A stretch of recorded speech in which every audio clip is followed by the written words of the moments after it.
আল্লাহর কাছে যখন জান্নাত চাবা, ছোটটা চেও না, বড়টা চাও। 8টা স্টেজ আছে জান্নাতে।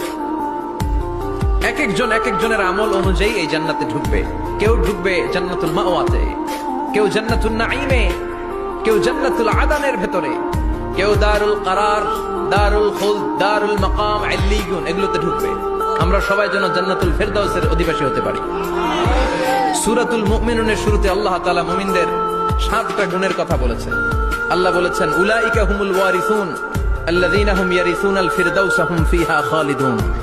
এই 10টা আয়াতের ভেতরে যেই 7টা গুণের কথা আছে, কোন ব্যক্তি, কোন মুমিন বান্দা যদি এই 7টা গুণ নিজের মধ্যে ধারণ করতে পারে, তাহলে বাবা মারা গেলে ছেলে যেমনি বাবার সম্পদের ওয়ারিশ হয়ে যায়, ওই মুমিন বান্দাগুলো জান্নাতুল ফেরদাউসের ওয়ারিশ হয়ে যাবে। আমরা জান্নাতুল ফেরদাউসে যেতে চাই। কোথায় যেতে চাই? কথা বলেন।